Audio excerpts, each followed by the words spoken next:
যেদিন আল্লাহর আদালতে আটকা পড়ে যাইবা, মনে রেখো সেদিন তোমার নেতা তোমার কাজে আসবে না, তোমার ব্যাংক ব্যালেন্স তোমার কোনো কাজে আসবে না, তোমার রেপুটেশন তোমার কোনো কাজে আসবে না, because they will not have this পাওয়ার।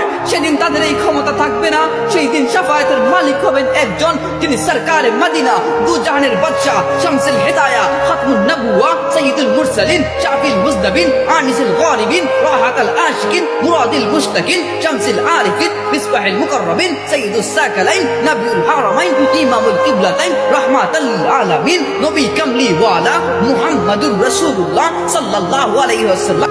যেদিন আল্লাহর আদালতে আটকা পড়ে যাইবা, মনে রেখো সেদিন তোমার নেতা তোমার কাজে আসবে না, তোমার ব্যাংক ব্যালেন্স তোমার কোনো কাজে আসবে না, তোমার রেপুটেশন তোমার কোনো কাজে আসবে না, because they will not have this power. সেদিন তাদের এই ক্ষমতা থাকবে না। সেই দিন শাফায়াতের মালিক হবেন একজন, তিনি সরকারে মদিনা, দু জাহানের বাদশা, শামসুল হিদায়া, খাতমুন নবুওয়া, সাইয়্যিদুল মুরসালিন, শাফিল মুজনবিন, আনিসুল গারিবিন, রাহাতুল আশিকিন, মুরাদিল মুশতাকিন, শামসুল আরিফিন, মিসবাহুল মুকাররবিন, সাইয়্যিদুস সাকালাইন, নবিউল হারামাইন, ইমামুল কিবলাতাইন, রাহমাতুল আলামিন, নবী কামলিওয়ালা মুহাম্মাদুর রাসূলুল্লাহ সাল্লাল্লাহু আলাইহি ওয়াসাল্লাম।